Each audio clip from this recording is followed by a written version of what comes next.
Good morning everyone.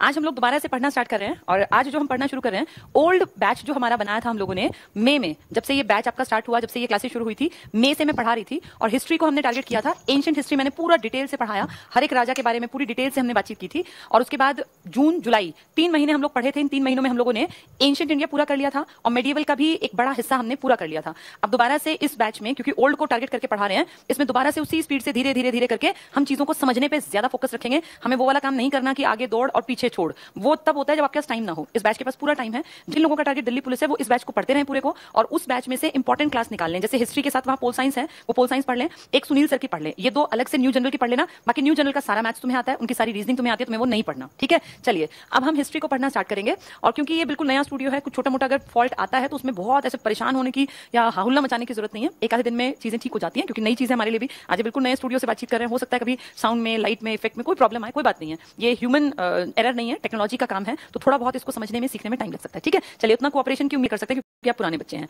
हम लोगों ने, जो मैंने लास्ट पढ़ाया था तुम्हें, जो मुझे याद है, हमने मध्यकाल पढ़ा था और मध्यकाल में मैंने आप लोगों को दिल्ली सल्तनत का टॉपिक जो है ना वो स्टार्ट किया हुआ था। मुझे इसमें कलर चेंज करना है तो इनमें से, ठीक है, व्हाइट। चलिए मध्यकाल हम पढ़ेंगे। ये तो ग्रेइश हो गया, मैंने पेन सेलेक्ट किया, कलर, अब व्हाइट सेलेक्ट किया।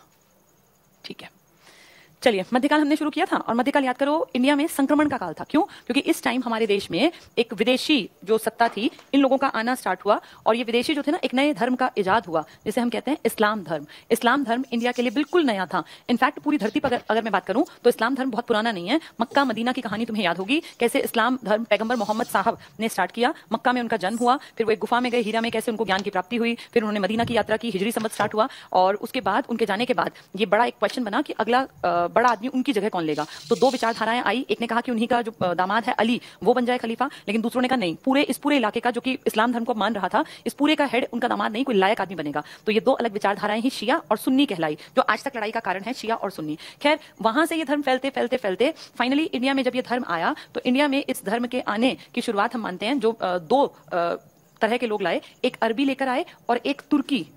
तो अरब कंट्रीज से आने वाले और तुर्की मतलब तुर्क से आने, जो तुर्की से आए थे, ये तुर्क कम्युनिटी थी। तो अरबी और तुर्की दो अलग अलग तरह के। ठीक है, मैं कुछ अभी कमेंट्स देख रही थी, कमेंट्स को मैं बाद में देखूंगी, पहले सब लोग सिर्फ ध्यान से सुनो। अरबी जो अरब कंट्रीज से आए, अरब मैंने आपको बताया था अफ्रीका का जो महाद्वीप है ना और जो एशिया का महाद्वीप है, इनके बीच में जो कंट्रीज पड़ती हैं वो सारी अरब कहलाती हैं। ईरान, इराक, अफगानिस्तान तक का इलाका। और आप अफ्रीका के कंट्री के बाद से, जैसे आप मैप अगर आपने देखा है तो मैप में देखिए, ब्लैक बोर्ड के लिए, अच्छा पेंट, ठीक ठीक ठीक हो गया, ये ब्लैक तो नहीं हुआ, हो गया। चलिए अब ये बिल्कुल नया है मेरे लिए भी बोर्ड, इसको समझने में एक दो दिन लगेगा। चलिए हम बातचीत कर रहे थे कि इंडिया में जो इस्लाम धर्म आया, इस्लाम धर्म कहां से आया। तो ये मान लीजिए अफ्रीका है, ये मान लीजिए अफ्रीका है, इसमें ये अफ्रीका। ठीक है, यहाँ पे मान लेते हैं हम अपना एक एग्जांपल के रूप में देख लेते हैं इंडिया के आसपास, यानी एशिया समझ लेना पूरा, मैं अपने से रिलेट कर रही हूँ। यहाँ से फिर देखो पाकिस्तान, अफगानिस्तान, ईरान, इराक, ये थोड़ा सा और ऊपर तक ले जाते हैं इसको, अफ्रीका वाले को। इतना हो गया ये, इसके लिए डस्टर भी अलग है। चलिए यहाँ जो कंट्रीज पड़ेंगी ना, ये वाली जो कंट्रीज है, ये वाला जो ग्रुप है, यानी इसमें आएगा इंडिया, पाकिस्तान को छोड़ दो, अफगानिस्तान के आगे बढ़ जाओ, ईरान, इराक वाला इलाका, जो सऊदी अरेबिया जिसको आप कहते हैं, ये पूरा यूएई वाला इलाका, ये वो देश है जहां पे इस्लाम धर्म की उत्पत्ति हुई, यानी ज्यादा फैला। इस पूरी बेल्ट में महज 100 सालों में, क्योंकि 610 में तो उनको ज्ञान की प्राप्ति हुई थी, 610 AD में, और इंडिया तक ये धर्म आ गया 712 ईस्वी में, जब हमारे ऊपर एक बड़ा अटैक हुआ। इससे पहले भी अटैक हुए लेकिन वो उतने इंपॉर्टेंट नहीं है। 712 में मोहम्मद बिन कासिम ने जब हमारे ऊपर अटैक किया तो हम मानते हैं कि इंडिया में पहला मुस्लिम आक्रमण है। और मोहम्मद बिन कासिम एक अरबी था, दो है अरब से, एक अरबी और एक तुर्की, दोनों मुस्लिम हैं, दोनों इस्लाम धर्म को मानते हैं। तो हमारे ऊपर पहला मुस्लिम आक्रमण पूछे या पहला अरबी आक्रमण कहें तो मोहम्मद बिन कासिम का, MBQ, मोहम्मद बिन कासिम। MBT भी आएगा जो मैंने आपको पढ़ा दिया। आज मैंने एक बार पुरानी चीजों को रिवाइज करा रही हूँ ताकि हम कल से जब पढ़ें तो आपके दिमाग में एक पूरी हिस्ट्री हो। ये मध्यकाल की स्टार्टिंग थी जो मैंने पहले पढ़ाई थी, तो एक रिवीजन जरूरी है। सीधा जाके पढ़ाऊंगी तो पिछला क्या था वो भूल जाओगे, क्योंकि 20-25 दिन पहले क्लास हुई थी। तो MBQ मोहम्मद बिन कासिम ये इंडिया पे अटैक करता है और इसने अटैक किया था सिंध पर, यानी आज के पाकिस्तान के हिस्से पर। यहाँ राजा दाहिर था, फिर कैसे उनकी पराजय हुई, फिर चचनामा एक किताब से हमें इसकी जानकारी मिलती है। और फिर इंडिया के आसपास ये धर्म धीरे धीरे धीरे धीरे पता चल गया। जजिया नाम के कर के बारे में हमें पता चला, जो कि गैर मुसलमानों से, मेनली हिंदुओं और यहूदियों से लिया जाने लगा। फिर इसके बाद धीरे धीरे ये चीजें उतने में रुक गई। दोबारा से हमारे ऊपर अटैक हुआ 1000 ईस्वी के आसपास से, जो होना स्टार्ट हुआ 997 में भी हुआ था सुबुक्तुगीन का, लेकिन वो इंपॉर्टेंट नहीं है। ठीक है, तो ये जो 1000 ईस्वी से लेके 1027 तक के बीच में है, आप समझ गए होंगे 27 सालों में 17 आक्रमण हुए थे हमारे ऊपर। और ये आदमी था गजनवी, मोहम्मद गौरी। और गजनवी दो बहुत बड़े नाम है, गजनवी पहले आएगा, गौरी बाद में आएगा। ये महमूद गजनवी है जिसका टारगेट था सिर्फ और सिर्फ इंडिया से धन लूटना, और इसी धन के चक्कर में ये बार बार आता था और इंडिया के मंदिरों को लूट के, शहरों गांवों को लूट के, राजाओं को लूट के वापस भाग जाता। इसको यहाँ की जनता से कोई लेना देना नहीं, सिर्फ पैसे से मतलब था। ऐसे ही आक्रमणों में एक बड़ा आक्रमण हमारे ऊपर हुआ 1024-25 में, जो आक्रमण था, जिस आक्रमण में सोमनाथ के टेंपल को पूरी तरह से लूटा गया। और वो शिव, बहुत बड़ा शिवजी भगवान का वहां शिवलिंग था, जिसको इसने अपने हाथों से तोड़ा। वहां की जनता आई थी बचाने के लिए, 35,000 लोगों का इसने दिन दहाड़े नरसंहार कर दिया। राजा जो था उसको समझ में आ गया कि मैं इसको रोक नहीं पाऊंगा, वो भाग गया था। जब ये पूरा मंदिर लूट चुका था, वापस राजा आया और इतना अमीर था इंडिया कि दोबारा से कुछ ही सालों में दोबारा वैसे का वैसा भव्य मंदिर तैयार कर दिया गया। तो ये जो कहानियां हैं, इनसे ये दिखाई देता है कि ये जो विदेशी आ रहे हैं, इनका एक मेन टारगेट धन लूटना है। लेकिन धीरे जब यहाँ आते थे ना, तो एक दिन में लूटते नहीं थे, ये नहीं लूट और भाग गए, क्योंकि महीने महीने यहाँ काटते थे। तो उन महीनों के दौरान जैसे ये यहीं रहते, यहीं खाते, यहीं घूमते, यहीं के लोगों के बीच में रहते, तो बहुत सारी चीजें धीरे धीरे इंडियन कल्चर में आने लग गई थी। अब ये 17 बार बड़े आक्रमण करके धन लूट के ले गया, और इसका एक बहुत बड़ा ये मान लीजिए कि इंपैक्ट रहा आगे आने वाले सालों पर। महमूद गजनवी के बाद हमारे इंडिया में मोहम्मद गौरी, जैसे तो गजनवी था, इसके बाद हमारे यहाँ जो बड़े आक्रमण किए वो मोहम्मद गौरी ने किए। गौरी भी आप लगाओ 1075 से स्टार्ट हुआ था इंडिया पे अटैक करना, और इसके बाद 1206 जब तक जिंदा रहा तब तक मोहम्मद गौरी कोशिश करता रहा कि इंडिया से धन भी लूट सके और यहाँ अपने आदमी भी छोड़ के गया ये, ताकि वो लोग इंडिया पे राज भी कर सकें।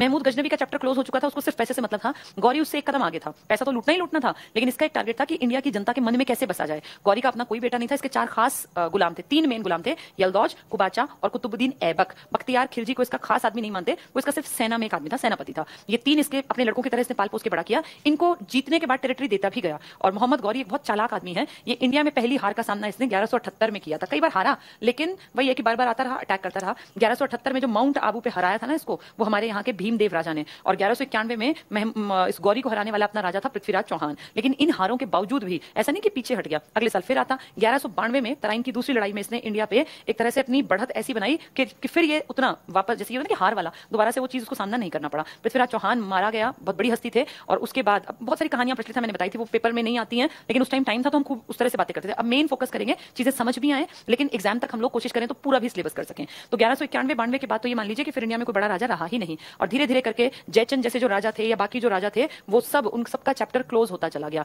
और इसका नुकसान जो है हम लोगों को हुआ। और फिर अब हमारे ऊपर मेनली जो है ना, ये इन लोगों ने, जो ये विदेशी हैं, इन्होंने राज करना शुरू कर दिया। अब तक तो पैसा लूटते थे, अब ये राज भी करने लग गए। मोहम्मद गौरी तो चल बसा, लेकिन उसका एक बहुत बड़ा आदमी जिसका नाम था कुतुबुद्दीन ऐबक, जो उसका गुलाम था, उसने अपने अंडर एक सल्तनत बना ली जिसको नाम दिया गया दिल्ली सल्तनत। ये दिल्ली सल्तनत का पहला, बिल्कुल नहीं है राजा, ये ध्यान से सुन लो, लेकिन ये दिल्ली सल्तनत का पहला आदमी है, पहला शासक है। ये सुल्तान नहीं है, दिल्ली सल्तनत का फर्स्ट शासक। इसने शासन तो किया, लेकिन डर में था, हर टाइम डर था। और इसलिए दिल्ली सल्तनत के इस शासक ने, सुल्तान नहीं था ये, शासक था, इसने कभी भी दिल्ली को राजधानी नहीं बनाया, बल्कि अपनी राजधानी रखी लाहौर। कितनी अजीब बात है, सल्तनत का नाम है दिल्ली सल्तनत, लेकिन राजधानी का नाम है लाहौर। तो दिल्ली में आने में इसको डर था, खतरा था, इसलिए दिल्ली इसने राजधानी नहीं बनाई। महज 4 साल इसने राज किया। इन 4 सालों में लाखों रुपए बख्शीश दी, हाथियों का दान किया, इसलिए पील बख्श और लाख बख्श कहलाया। और 4 साल में इसने कुतुब मीनार के ऊपर भी काम कर दिया, जो कि इसने 1198-99 में ही स्टार्ट करवा दिया था। मतलब जो इसके हेड थे उस टाइम जिंदा, तब भी काम शुरू करवा दिया। लेकिन राजा की उपाधि है सुल्तान, जिसको मैं राजा बोल रही हूँ ना, उसको इस्लाम धर्म वाले सुल्तान कहते हैं। जिसको हम कहते हैं महाराजा, उसको ये लोग कहते हैं बादशाह। तो अभी महाराजा नहीं है, महाराजा तो बहुत बड़ी प्रॉपर्टी का मालिक, अभी तो राजा बनने थे। ये राजा भी नहीं बना, इसने कहा सुल्तान नहीं हूं मैं, उपाधि धारण नहीं की, कारण ये गुलाम था पहले गौरी का। तो उसके मन में था ही नहीं कि मैं कभी सुल्तान के नाम के आगे मेरा नाम जो है चेंज होगा। लेकिन हाँ, 4 साल इसने बढ़िया राज किया। 1206 से 1210 के बीच में लाख बख्श, पील बख्श इसके उपनाम है। ये दान दिया करता था और एक अच्छे राजा के रूप में, एक अच्छे सुल्तान तो ऐसा नहीं, लेकिन अच्छा प्रशासक कह लो कि भाई ठीक है, लोगों के लिए इसने अपने पार्ट पे 4 साल काम किया। ये पहला आदमी था। इसके बाद जो मेन आदमी आया वो था इल्तुतमिश। इनके बीच में भी एक आदमी आया था 10 महीने के लिए, लेकिन हिस्ट्री उनकी बातें नहीं करती। इल्तुतमिश एक बहुत बड़ा तेज दिमाग, समझदार आदमी है। और इसने सबसे पहला काम किया कि अपनी उपाधि धारण की सुल्तान, खलीफा से परमिशन ली। खलीफा कौन? पूरी टेरिटरी जितनी थी ना अब तक मुस्लिम कम्युनिटी, इस्लाम धर्म वाले जितने राज्य बना चुके बहुत बड़ा, उन सब का हेड बना दिया खलीफा को। तो खलीफा से परमिशन ली इसने कि जी क्या मैं भारत में दिल्ली सल्तनत का सुल्तान बन सकता हूं, आप मुझे परमिशन देंगे? तो वहां से परमिशन लेटर लेने वाला पहला, इसलिए कहते हैं दिल्ली सल्तनत का पहला शासक नहीं, ये पहला सुल्तान है। क्योंकि शासन तो उसने भी किया था, लेकिन उसने ये सुल्तान ने लिख दिया था। तो फर्स्ट सुल्तान। अब जब एग्जाम में आएगा ना, आधे लोग इनमें मिक्स कर देंगे। अगर पहला शासक पूछेंगे तो ऐबक है, लेकिन फर्स्ट सुल्तान कहेंगे तो इल्तुतमिश है। ठीक है, इल्तुतमिश बहुत समझदार था, इसने प्लानिंग से सारा काम किया। और इसने 40 तुर्क सरदारों का, ये तुर्की हैं, अब अरबी वाले नहीं है, तुर्की है, ये तुर्क सरदारों का एक संगठन बनाया, नाम रखा चहलगानी, तुर्कान ए चहलगानी, यानी तुर्क सरदारों का 40 लोगों का एक मजबूत संगठन। इसने उनसे डिस्कशंस किए, भाई क्या करना चाहिए, कैसे मैं लोगों के मन में बसूं, कैसे जनता मुझे अपना सुल्तान माने। तो सुल्तान की उपाधि भी धारण कर ली, अपने सिक्के चलाए। जैसे किसी भी राजा की पहचान थी ना कि उसके टाइम में उसके सिक्के मिलते थे, चाहे वो इंडिया के प्राचीन काल के राजा थे, इसने भी सिक्के चलाए। और इंडिया में मध्यकाल में अब तक सिक्कों का जिक्र नहीं हुआ। पुराने सिक्के थे, चंद्रगुप्त मौर्य के टाइम में थे या गुप्तों के टाइम में थे उस टाइम सिक्के, लेकिन अब मध्यकाल में अब तक सिक्के नहीं थे, अब सिक्के चलेंगे। इसके सिक्के जो दो चले, इसका एक का नाम था जीतल और एक का नाम था टका। टका जो है ना चांदी की मुद्रा थी उस टाइम में, चांदी का रुपया मान लीजिए, और जीतल था तांबे का, त आता है ना इसमें, तो तांबे की मुद्रा जीतल। अभी इससे पहले वाले ने कोई सिक्का नहीं चलाया, अब सिक्के चल रहे हैं, जीतल और टका। 40 लोगों का एक ग्रुप बन गया जिसके साथ ये बैठ के डिस्कशन करता है। ये बहुत समझदार आदमी है, इसने प्लान करके सारा काम किया, इसने खलीफा से परमिशन ली, इसने अपने नाम के आगे सुल्तान लिखवाया, अपने सिक्के चलवाए, तो इसलिए इसका काम धंधा बढ़िया चला। अब जो प्लान करेगा, कामों को ऑर्गेनाइज करेगा, उसी का तो नाम चलेगा। तो ये मान लीजिए कि इसने लंबा राज किया इल्तुतमिश ने। 1210 में ये गया था ना ऐबक, तो ये 1210 से 1236 तक इसने राज किया, 26 साल। आज अगर कोई पीएम 26 साल काट जाए तो इसका मतलब वो बड़ा पीएम है। तो ये बहुत बड़ी बात थी कि इसने 26 साल तक राज किया। ठीक है, इसके बाद आगे बढ़ते हैं। अच्छा, पेंट नहीं किया मैंने, ठीक है, इसमें तो कई चीजों में। अच्छा, पहले सिर्फ पेंट को चेंज करना है, ये हो गया, ठीक है। इसके बाद फिर मार्कर और फिर उसका व्हाइट, ये ठीक है।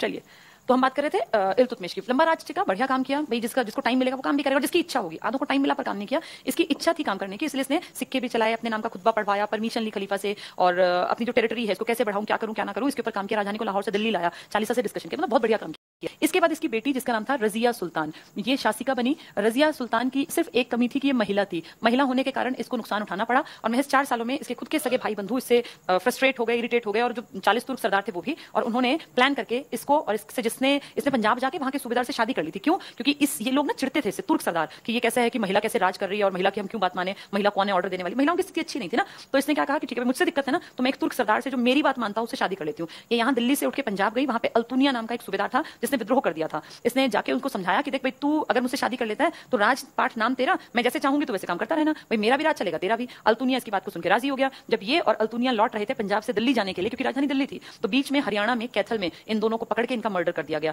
कुछ कहते हैं उसके भाई बहराम शाह ने हरकत की, कुछ कहते हैं कि डाकू थे, डाकुओं ने मार दिया। जो भी हुआ हो, फाइनली 4 साल बाद रजिया सुल्तान, जो कि एक बहुत अच्छी शासिका साबित हो सकती थी, उसका मर्डर कर दिया गया। रजिया कुछ खास काम भी नहीं कर पाई, क्योंकि 4 साल तो आप लगा लीजिए, पीएम को 5 साल मिलते हैं तो कहते हैं हम क्या करें, 5-10 सालों को तो मानते ही नहीं, तो इसको तो 4 ही साल मिले। ये बहुत बड़ा कोई स्टेप नहीं ले पाई, लेकिन दिल्ली सल्तनत की पहली और आखिरी मुस्लिम महिला शासिका रजिया सुल्तान। महिला होना इसके लिए नुकसान कर गया। अगला जो बड़ा आदमी है उसका नाम है, अब यहाँ पे ना 2 बातें हैं। एक आपको याद है मैंने बताया था, एक आदमी था नासिरुद्दीन महमूद, जिसने 20 साल राज किया, लेकिन उसका राज दिखावटी था। उसके राज में नायब ममलिकात की पोस्ट पर बैठा था बलबन, तो उसको भी बात कर लेते हैं। नासिरुद्दीन महमूद। अब ये नासिरुद्दीन महमूद एक आदमी है, काफी एज्ड है ये भी, और ये कोई बहुत समझदार नहीं है, ये थोड़ा डरपोक टाइप का आदमी है, इसकी लायकियत नहीं है। तो इसके रहते रहते सुल्तान, एक बलबन नाम का एक आदमी, ये भी काफी एज्ड है, ये पहले गुलाम था, ये इल्तुतमिश ने खरीदा था। इल्तुतमिश खुद गुलाम था ऐबक का, तो गुलाम ऐबक खुद गुलाम किसका है, गौरी का। सोचो, गौरी राजा, उसका गुलाम ऐबक। ऐबक ने अपना एक गुलाम खरीदा जिसका नाम है इल्तुतमिश, फिर उसको अपना दामाद बनाया क्योंकि वो लायक था। इल्तुतमिश का गुलाम रहा था कभी बलबन, तो बलबन ने कितने सारे लोगों की गुलामी की होगी, मतलब गुलामों के गुलाम में इसका नाम था, पर बहुत तेज दिमाग था। और कहते हैं कि जिसके अंदर लायकियत होती है वो किसी भी जगह पे दबी नहीं रहती, वो बाहर आ जाती है। बलबन नायब ममलिकात बन गया। नायब ममलिकात एक पोस्ट थी, ममलिकात इसका मतलब था आप सबसे बड़े हैं सुल्तान के बाद, और एक तरह से देखा जाए तो ममलिकात ही शासन का हेड होता था, बस नाम इनका चलता था सुल्तानों का। तो इसके टाइम में बलबन नायब ममलिकात था, सारी मर्जी उसकी चलती थी। 20 साल इसने राज किया। बलबन ने अपनी लड़की की शादी इसी के साथ कर दी। इसने बलबन को उपाधि दी उलूग खान। बहुत सारे उलूग खान हैं, लेकिन बलबन इंपॉर्टेंट है। उलूग खान, ये उपाधि किसको मिली है, बलबन को। किसके टाइम में, नासिरुद्दीन महमूद। 20 साल तक इसने कामकाज किया। कहते हैं थोड़ा ना मेंटली डिस्टर्ब था ये, और रात में कभी कभी सोते हुए उठ जाता, आंख खुल जाती तो भाग जाता, नींद में चलता था, और कभी कभी इसको पकड़ के लाते, कहीं पे टोपी सिलता हुआ मिलता, मतलब अजीबोगरीब हरकतें करता था। ये इस तरह का राजा था। तो इसके साथ इसने अपनी बेटी की शादी की, ये सोच के कि कल को मेरी बेटी जो है वो भाई सुल्तान की पत्नी कहलाएगी, और कल को मैं मर जाऊं तो मेरे बाद मेरी बेटी को दिक्कत ना हो। लेकिन उल्टा हुआ, ये मर गया, ये जिंदा बैठा रहा। और फिर अगले 20 साल बलबन ने अपना राज चलाया। जो ये राज किया ना इसने, ये 1946 में, 40 में तो ये इसकी हत्या हुई थी। 6 साल इसके बाद कोई बड़े राजा नहीं आए, 2 आए, कमजोर राजा थे। तो 1946 से 66 मान लीजिए ये राजपाट चला। नासिरुद्दीन महमूद का छिपा हुआ काम कर रहा था बलबन। अब अगला बड़ा, अंतिम बड़ा राजा या सुल्तान जो है, ये है बलबन। इसने 1200 कहीं 65 लिखा है, कहीं 66 से 1286 तक इसका राजपाट चला, 20 साल। तो 20 साल यहाँ काम किया, 20 साल इसके अंडर भी बढ़िया काम किया। अब जब इसने इसको राजपाट मिला तो सबसे पहले इसने देखा कि मेरे खिलाफ कौन आ सकता है। वो 40 लोग, 40 तुर्क सरदार जो कि मुझे हटा सकते हैं, मेरे खिलाफ आ सकते हैं। सबसे पहले इसने आते ही 40 का संगठन समाप्त कर दिया। फिर इसको लगा कि मेरी इमेज अच्छी कैसे बने, क्योंकि इसकी इमेज अच्छी इसलिए नहीं बन पा रही क्योंकि इससे पहले जो था उसकी इमेज बेवकूफों वाली थी ना, और उसके टाइम में बड़ा आदमी होता था ममलिकात। तो इसने कहा यार सुल्तान की तो इमेज ही खराब है, मुझे इमेज बनानी है। तो इसने ऐसी ऐसी तरीके अपनाए कि लोग इससे डरें, लोगों के मन में इसके प्रति भय पैदा हो। और इसने इसी चरण में ईरानी प्रथा, एक का नाम था सिजदा और एक का नाम था पाबोस, ये चला दी। सिजदा और पाबोस 2 ईरानी प्रथाएं थी, ईरानी दरबार में सी थी। सिजदा का मतलब था राजा के सामने सिर झुकाना, और पापोस का मतलब था अगर राजा से कोई बात करनी है, आपको कोई भी किसी तरह का आग्रह करना, अपनी बात कहनी है, तो पहले पेट के बल राजा के सामने लेट जाओ और उसके पैरों को चूम के तब उसकी इज्जत को इतना मानो कि उसके पैरों में लेट के पेट के बल उसके पैरों को चूमना। तो ये दोनों प्रथाएं जो है ना, सिर झुकाना और किसी आदमी के पैरों में लेटना, ये दिखाती है कि आपका स्तर उस आदमी से नीचे है। तो ईरानी दरबार की ये प्रथाएं ये लेकर आया जानबूझ के, ताकि हर एक आदमी के मन में आए कि वो राजा के सामने कुछ नहीं है, उसका स्थान राजा के चरणों में है। ये धीरे धीरे धीरे इसने ना लोगों के दिमाग में ऐसा बना दिया कि राजा जो है, वो जो सुल्तान है, वो ईश्वर का प्रतिनिधि ही है, वो अल्लाह का प्रतिबिंब है। तो इसने राजत्व के सिद्धांत का पालन किया। राजत्व का सिद्धांत का मतलब है मैं ईश्वर का प्रतिनिधि हूं, मैं ईश्वर के बाद मेरा ही, पैगंबर साहब के बाद मेरा ही नंबर आता है। अच्छा 19 हो गया, इसको 12 कर देना। ये 1200 की बातें चल रही हैं सारी, ठीक है। चलिए अब क्या हुआ, देखो राजत्व का सिद्धांत हुआ, सिजदा पापोस प्रथाएं चला दी, और इसने ये दिखाया कि जो मैं हूं ना, मेरे सामने कोई टिकना नहीं चाहिए, क्योंकि मैं बहुत ज्यादा इंटेलिजेंट हूं,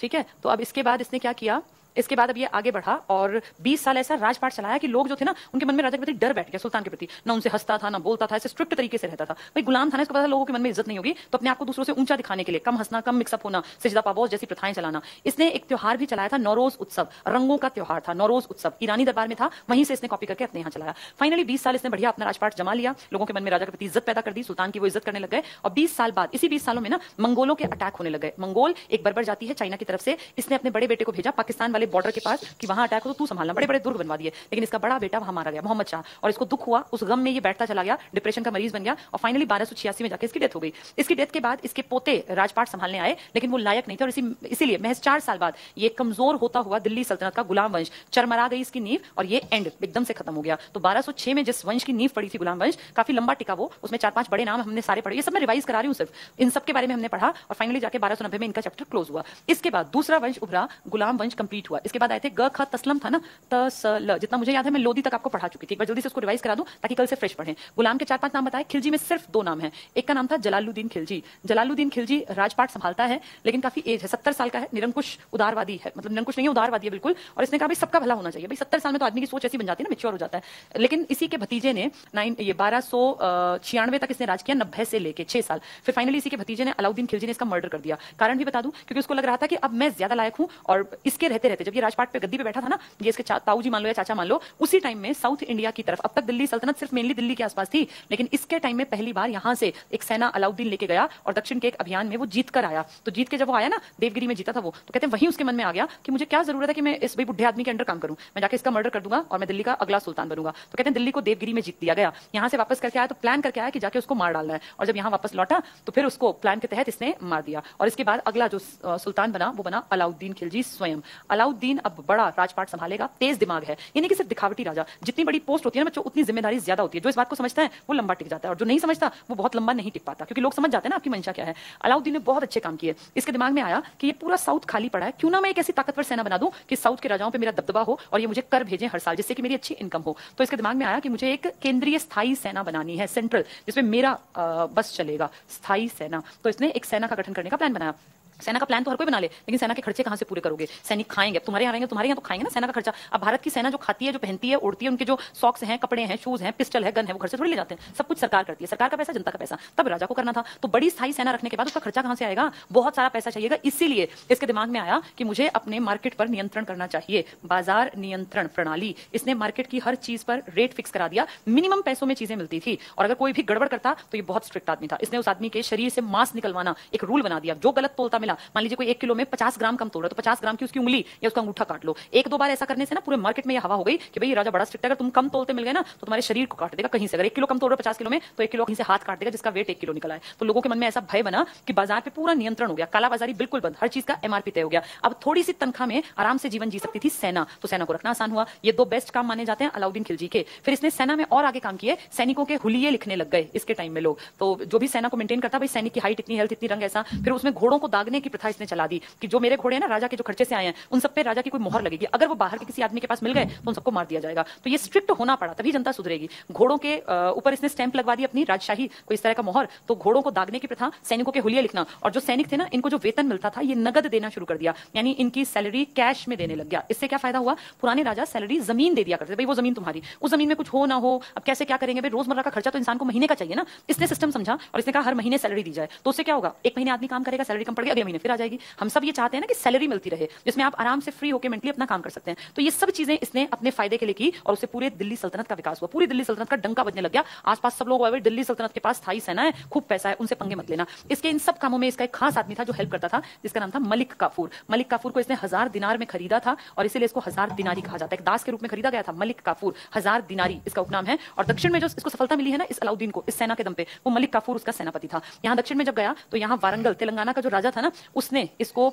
ये अपना जो कोहिनूर का हीरा है ना, जो महारानी ब्रिटेन के ताज में है, ये गिफ्ट किया था कि ले जा और जाके अलाउद्दीन को दे देना। तो यहाँ साउथ की तरफ जितने भी राजा थे, चाहे वो काकतीय वंश, होयसल थे या वाले या मदुरै वाले, इन सब के ऊपर हावी हुई ये सेना। कौन सी सेना? अलाउद्दीन की स्थायी सेना, जो बैठा था दिल्ली में लेकिन जिसका डंका बज रहा था तेलंगाना तक। आज तेलंगाना आप देख लो कहां है, आंध्र प्रदेश, कर्नाटक और इस पूरे एरिया तक इसका बोलबाला था इस बड़े राजा का। कारण इसकी समझदारी के ये 2-3 स्टेप। फिर इसके बाद ये लंबा टिका, जैसे इसने अपने ताऊजी का कत्ल तो 6 साल बाद कर दिया, अब ये टिका है 1296 से लेके 1316 तक। इसके 4 साल बाद इसका भी वंश समाप्त हो गया। जैसे बलबन के 4 साल बाद वो गिर गया था ना उसका गुलाम वंश, ऐसे ही इसके 4 साल बाद इसके बाद लायक राजा नहीं आए और फाइनली इनके भी वंश का चैप्टर क्लोज हो गया। चलिए अगला वंश पढ़ेंगे।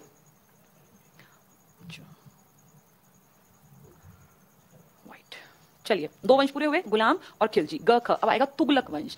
तुगलक वंश, एक्चुअल में इस वंश का नाम तुगलक वंश नहीं होना चाहिए क्योंकि तुगलक एक आदमी का नाम था, पर वो इतना फेमस हो गया कि उसके जितने उत्तराधिकारी आए उन सबने अपने नाम के आगे तुगलक जोड़ लिया। जिसकी मैं बात कर रही हूँ, ये पहला आदमी है जिसका नाम है गाजी बेग तुगलक। गाजी बेग तुगलक, या इसी को कहते हैं गयासुद्दीन तुगलक। गयासुद्दीन तुगलक, इसने गाजी की उपाधि धारण की है। दिल्ली सल्तनत में पहला है। वैसे गाजी आगे भी आएगा, पीछे भी आया था, लेकिन ये गाजी दिल्ली सल्तनत का पहला सुल्तान है। ऐसा इसने क्यों किया? क्योंकि जो खिलजी वाले थे ना, इससे पहले खिलजी वाले, उनमें एक मुसलमान ऐसा था जो कि असली मुसलमान नहीं था, वो पहले हिंदू था, फिर उसने धर्म बदला, फिर मुसलमान बना। तो इसने फिर कहा था कि भाई ये तो गलत तरीका है काम करने का और इस्लाम खतरे में है का नारा देके ये खुद, पहले दीपालपुर का सूबेदार था, खुद राजगद्दी पर बैठा। ज्यादा नहीं टिक पाया, महज 5 साल, 1320 से 1325 तक ये राजपाट संभाल पाया। और इन सालों में इसको बनी बनाई प्रॉपर्टी, देखो राजा मरते थे, प्रॉपर्टी तो एज इट इज थी ना, सेना तो एज इट इज थी। अलाउद्दीन खिलजी की सेना ऐसी की ऐसी है। 4 साल पहले वो मरा है 1316 में, 1320 में इसके पास आ गया, तो इसको सेना ऐसी की ऐसी मिल गई, घोड़े ऐसे के ऐसे, राजपाट ऐसे कैसे, सब कुछ ऐसे कैसा। तो इसको सब कुछ किया कराया मिला, तो इसने ध्यान दिया कृषि के विकास की ओर। ये पहला सुल्तान है जिसने कृषि विकास के लिए काम किया और इसके लिए इसने नहरें खुदवाई। अब तक अलाउद्दीन का ध्यान कृषि पे नहीं था, उसका ध्यान था सेना बड़ी बनानी है, मार्केट पे नियंत्रण करना है, टैक्स ज्यादा लेना है, लेकिन कृषि का विकास कैसे है उस पर ध्यान नहीं दिया गया। अब कृषि पर विकास पर पहला ध्यान दिया गयासुद्दीन तुगलक ने। 5 साल में इसने टारगेट बनाया कि मुझे काम करना है। 5 साल तो टिके थे, अगर आगे बढ़ते तो और बढ़िया काम करते। तो कृषि विकास के लिए नहरों का निर्माण का श्रेय जाता है तुगलक वंश के पहले राजा को।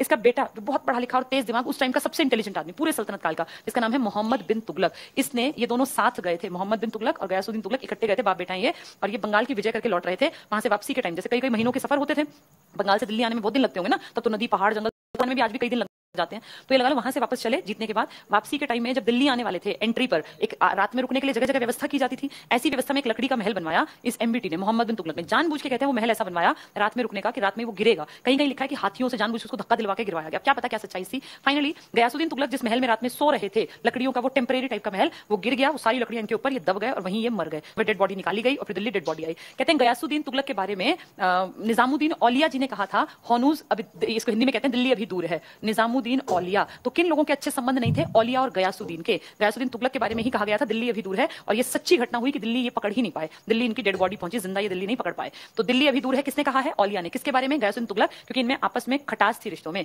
मोहम्मद बिन तुगलक अपने पिताजी के मरते ही प्लान ही था इसका, राजा बन गया। ये सबसे ज्यादा योग्य था जितने हमने पढ़े हैं दिल्ली सल्तनत में, और योग्यता खुद लायक था, इसलिए योग्यता के आधार पर ये नौकरियां दिया करता था उस टाइम पे। जो जितना योग्य है उसको नौकरी दे देगा, तो जो जितना योग्य है वो उतना ऊपर पहुंच सकता है। इसके टाइम में फायदा हुआ योग्य लोगों को। लेकिन एक प्रॉब्लम थी कि इसको एक्सपीरियंस नहीं था, ये प्रैक्टिकल नहीं था। नॉलेज थी इसको थ्योरी की, लेकिन प्रैक्टिकल चीजें नहीं आती थी। इसकी किस्मत ने भी साथ नहीं दिया। इसने सुल्तान बनने के बाद 5 काम किए बड़े स्तर पे, और वो 5 काम इसके फेल रहे। 5 में ये फेल रहा। इन 5 कामों में मोटे मोटे आपको सारे याद भी होंगे। राजधानी का परिवर्तन, पिछली बार दिल्ली पुलिस में क्वेश्चन आया था कि निम्न में से कौन सा सुल्तान अल्पकाल के लिए अपनी राजधानी बदल के ले गया था, कहां गई थी वो राजधानी? वो यही था। तो राजधानी परिवर्तन किया इसने, दिल्ली से उठा के राजधानी कहां ले गया? ये दक्षिण और उत्तर के बीच की कड़ी के रूप में यहां देवगिरी में। पहले राजधानी यहां थी, अब साउथ से भी टैक्स आने लग गया था ना अलाउद्दीन के कारण। तो इसने कहा भाई साउथ के लोग विद्रोह ना कर दें, कहीं हमारे हाथ से निकल जाए, मैं साउथ के और नॉर्थ के बीच में अपनी राजधानी बनाऊंगा, यानी आज के महाराष्ट्र के इलाके में। तो महाराष्ट्र ऐसा इलाका है जिसके ऊपर उत्तर भारत है और जिसके नीचे दक्षिण भारत था। तो समझदारी भरा प्लान। और कहते हैं सबसे बड़ी सल्तनत जो थी ना, सबसे बड़ा एरिया जो था वो एमबीटी के ही अंडर था। तो सबसे अधिक क्षेत्रफल किस सुल्तान के पास था? एमबीटी। इतने क्षेत्रफल को बनाना इंपॉर्टेंट नहीं है, बड़ी बात होती है उसको मेंटेन करना। फर्स्ट आना कभी इंपॉर्टेंट नहीं होता, लेकिन फर्स्ट पोजीशन को मेंटेन करना बहुत मुश्किल होता है। ये बहुत पहले हमारे स्कूल में टीचर्स भी कहा करते थे, समझ में आती है बात कि नंबर 1 बनना आसान है, क्योंकि नंबर 1 बनने के लिए आपके सामने एक जगह है, एक लक्ष्य है, एक उद्देश्य है, लेकिन नंबर 1 के आगे उद्देश्य नहीं दिखता। फिर आदमी को वहां रहने के लिए कितनी मेहनत करनी है पता नहीं चलता। तो अब ये सबसे बड़ा एरिया तो मिल गया इसको, टेरिटरी मिल गई, लेकिन उसको बनाए कैसे रखना ही बड़ा मुश्किल था। तो इसने अपनी राजधानी दिल्ली से कहां ले गया? देवगिरी। इसकी गलती है ये। देवगिरी ही दौलताबाद है, आज के महाराष्ट्र में पड़ेगा। और इसमें जाने आने में ढेरों लोग मर गए, क्योंकि इतनी बड़ी जनसंख्या, बूढ़े, बीमार, अपंग, लाचार। उस टाइम में भी तो बीमारियां थी ना, पोलियो जैसी बीमारी, ऐसा तो नहीं कि आज ही आई है, पहले भी थी। उस टाइम में भी लोग जो है अंधे हुआ करते थे, बहरे हुआ करते थे, दिमाग कम भी था, एज भी हुआ करती थी, अपाहिज भी हो जाते थे, बेड रिडन भी हो जाते थे, बच्चे भी थे छोटे छोटे, औरतें भी थी, घर में सामान भी था, घर के जानवर भी थे। इतनी सब चीजों को लेकर बिना ट्रांसपोर्टेशन के कैसे जाए आदमी मुंबई? आज कोई तुमसे कहे यहाँ से उठ के अपना घर परिवार को सबको ले जाओ, यहाँ वापस नहीं आना, मुंबई चले जाओ, और पैदल पैदल जाना, कोई साधन नहीं। तो सोचो कितना टफ डिसीजन था राजा का। सारी जनता परेशान, दुखी, लेकिन राजा के मन में जो आया वो करेगा। अच्छा, वहां कुछ टाइम बिताने के बाद फिर बोला वापस चलो, यहाँ हिसाब किताब नहीं है, क्योंकि यहाँ नीचे की तरफ प्लेग फैल गया और प्लेग में बहुत सारे लोग मरने लग गए। तो ये डर के कि कहीं सारी जनता यहाँ मर जाए दिल्ली की, वापस दिल्ली आ गया। अब इस दौर में आने जाने में कितने लोग मर गए, कितने लोग परेशान हुए, कितने लोग जो है दुखी रहे, ये सालों साल की परेशानी। और फिर दिल्ली खाली सूनी पड़ी रही इतने दिन तक। ये बेवकूफी तो थी, और उस दिल्ली सूनी होने के कारण बाहर के विदेशी अटैक भी होने लग गए थे। तो अब चारों तरफ से घिर गया ये राजा। ये बहुत बड़ी गलती थी इसकी, राजधानी परिवर्तन का डिसीजन लेना, दिल्ली से दौलताबाद। दूसरा, अब इसने देखा इस डिसीजन के कारण बहुत ज्यादा नुकसान हुआ, क्योंकि लोगों ने, अब जब इतनी बड़ी, सोचो इतने सारे लोग उठ के गए एक एरिया छोड़ के, नई जगह जाती थोड़ी खेती होती है, कुछ समझ में नहीं आया कैसे रहना है, क्या खाना है, क्या यहाँ पैदा होगा, कैसा माहौल है। दिल्ली मुंबई में दिन रात का अंतर है। तो इसलिए लोगों को नुकसान हुआ। लोगों का नुकसान सीधे सरकार का नुकसान, राजा का। लोगों ने टैक्स नहीं दिया, तो इसका जो राजकोष था ना वो खाली हो गया। राजकोष में टैक्स आया ही नहीं, राजकोष या राज खजाना खाली हो गया। तो इसने मुद्रा से जुड़ा एक डिसीजन लिया और इसने कहा चांदी की मुद्रा आपसे नहीं बनेगी, तांबे और इस तरह की मुद्रा बनेगी। तो ये नकली सिक्के आने लग गए मार्केट में, और इतने नकली सिक्के बन गए कि जिसकी कोई हद नहीं। फिर सब कुछ बैठ गया, पूरी अर्थव्यवस्था फ्लॉप हो गई। फिर इसको लोगों को लालच देके वो नकली सिक्के निकलवाने पड़े। तो ये सेकंड स्टेप भी गलत रहा। तीसरा, इसने अपने टाइम में पंजाब, हरियाणा, यूपी की जो बेल्ट है ना, इसको कहते हैं दोआब का इलाका, जहां दो नदियों का पानी, गंगा और यमुना का पानी मिलता था, ये दोआब क्षेत्र था। इसमें टैक्स बढ़ा दिया। इस टैक्स के बढ़ाने में प्रॉब्लम कोई नहीं थी, बढ़ा सकती है सरकार टैक्स अगर लोगों की कमाई है। लेकिन जैसे इसने टैक्स बढ़ाया, यहाँ सूखा पड़ गया। 7 साल तक लगातार सूखा पड़ा, लोग भूखे मरने लग गए। लेकिन इसके कर्मचारियों को कोई मतलब नहीं, वो आते, मारते, पीटते और उनसे पैसा छीन लेते। जो उनके घर में थोड़ा बहुत बोरी पड़ी थी अनाज की, उसको ले जाते। तो लोगों को बहुत गुस्सा आया कि यार कैसा राजा है। राजा की जिम्मेदारी होती है जब प्रजा पे दिक्कत हो, आफत हो, तो वो उसकी मदद करे। जैसा अब था ना पेंडेमिक, कोविड के टाइम में, ये सरकार की जिम्मेदारी थी कि वो लोगों की मदद करे। ये राजाओं की भी जिम्मेदारी थी। तुम टैक्स लेते हो, अच्छे टाइम में सब तुम्हें टैक्स देते हैं, तो उस टैक्स का फायदा कम से कम बुरे टाइम में तुम दोगे ना जनता को। लेकिन देखो तब भी ऐसा ही था, राजा कुछ नहीं करते, आज भी ऐसा ही है। कोविड के टाइम सरकार ने हाथ उठा दिया, हम कहां से करें भाई? कितने लोग, अब ये शुक्र मनाओ तुम और मैं कि हमारा पेट भरता रहा। कितने सारे लोग हैं जिन्होंने पढ़ा, अखबारों ने जानबूझ के छापी भी नहीं वो चीजें, मतलब जानबूझ के उसको दबाया गया। कितने लोगों ने सब परिवार आत्महत्या की, क्यों? क्योंकि खाने कमाने के जरिए नहीं थे। छोटे बच्चे भूख से रोते बिलखते, आदमी नहीं देख पाए, तो उन्होंने अपने बच्चों के गले घोट दिए, अपनी पत्नियों को और खुद को मार लिया। ऑप्शन ही नहीं बचा। ऐसे बहुत सारे लोग हैं। कितने मजदूरों की दुर्गत भी तुम्हारे सामने है। ऐसे ही पहले भी होता था, तब जनता एक्सपेक्ट करती थी कि राजा हमारी भलाई करेगा। जैसा आज लोग सोचते हैं कि पीएम की जिम्मेदारी है, सीएम की जिम्मेदारी है। तो आप अब देखो, जैसे इस टाइम पे जब ये पेंडेमिक आया तो कितने लोगों ने दान किया ना, CM relief fund, PM relief fund. लेकिन क्या वो पीएम सीएम रिलीफ फंड का सही यूज हुआ है? हमें नहीं पता ना, उन पे आरटीआई लग सकती। तो ये कहीं ना कहीं गड़बड़ियां है ना। उस टाइम भी इसी तरह की गलतियां थी, तो लोगों को मदद पहुंचानी थी, पहुंचाई नहीं। 7 साल लोग बड़े परेशान रहे। फिर इसने एक अभियान चलाया, खुरासान अभियान, जो कि फेल रहा। फिर इसने एक अभियान चलाया, कराचिल अभियान। ये दोनों इसके अभियान फेल रहे। यहाँ तिब्बत में जाके सेना मर गई, और यहाँ 1 साल की सैलरी सेना को दे दी पहले ही नगद, और फिर अभियान चला नहीं, वो सैलरी भी मर गई और सब कुछ बर्बाद हुआ। ये इसकी गलतियां हैं लाइफ की। इतनी गलतियां करते करते भी आदमी 26 साल टिक गया। तो तुम ये अंदाजा लगा लो कि जब इतनी गलतियां कर करके आदमी 26 साल टिक सकता है, तो आज भी ऐसा हो सकता है कि सरकारें गलतियां करती जाएं और फिर टिकती जाएं, आती जाएं, आती जाएं, आती जाएं। इसका एग्जांपल और क्या होगा इससे बढ़िया? ये कब बना था राजा? 1325 में अपने पिताजी का मर्डर करके तो बना था, और 1325 से लेके ये 51 तक राज कर गया। तो सोच लो 26 साल राज कर गया। जिस दिन ये मरा ना, उस दिन एक बहुत बड़े आदमी ने कहा, आज प्रजा को राजा से और राजा को प्रजा से मुक्ति मिल गई। यानी प्रजा बहुत दुखी थी और राजा भी दुखी था, क्योंकि उसको लगता था कि वो योग्य है, उसको समझने वाले लोग नहीं है। इसके टाइम में एक विदेशी आया जिसका नाम था इब्न बतूता। ये कहां से आया था इब्न बतूता? ये आया था अफ्रीका के एक देश से, जो आज भी है मुरक्को नाम का, अफ्रीका में पड़ता है मुरक्को। यहां से ये आदमी आया, खूब समझदार था, पढ़ा लिखा था, तेज दिमाग था। और आके जैसे ही इससे मिला एमबीटी से, एमबीटी ने देखा ज्ञानी आदमी है, मैंने बताया योग्य लोगों की इज्जत करता था, उनको पद देता था। इसने इस आदमी को दिल्ली का काजी बना दिया। काजी न्यायाधीश, न्याय करने वाला। सोचो अफ्रीका का एक आदमी है, विदेशी है, दिल्ली का काजी बन गया। 8 साल काजी रहा। फिर बोला कि तुम मेरे बारे में ना प्रचार प्रसार कर, और चीन भेजा। इस दिल्ली सल्तनत के राजा ने इसको चीन भेजा अपना राजदूत बना के, कि चीन के राजा को बता क्या कि मैं कितना महान हूं। तो इब्न बतूता ने एक किताब लिखी, किताब उल रेहला, पूरा नाम है उस बुक का किताब उल रेहला, लेकिन हम उसको शॉर्ट में रेहला के नाम से भी जानते हैं। किताब उल का मतलब किताब, बुक। तो किताब उल रेहला या रेहला नाम की किताब इब्न बतूता ने लिखी। इसमें किसकी बड़ाई की है? मोहम्मद बिन तुगलक की, जो कि योग्य था पढ़ाई लिखाई में, लेकिन सबसे ज्यादा पढ़ा लिखा मूर्ख बादशाह था। ये क्वेश्चन आता है, पढ़ा लिखा मूर्ख की संज्ञा किसको दी गई है? मोहम्मद बिन तुगलक को। सारे डिसीजंस लिए सही, लेकिन एग्जीक्यूट करने नहीं आए, सही टाइम पे वहां जाके काम करना नहीं आया। तो ये कहीं ना कहीं बहुत बड़ा नुकसान हमें उठाना पड़ा, जनता को उठाना पड़ा। इसके बाद अगला जो राजा आया, इसके बाद उसका नाम है, नेक्स्ट जो राजा आया है इसके बाद वो है गयासुद्दीन तुगलक। ये गाजी बेग तुगलक तो हो गया ना पहला, दूसरा भी हो गया, तीसरा आएगा फिरोज शाह तुगलक। फर्स्ट गाजी बेग तुगलक, सेकंड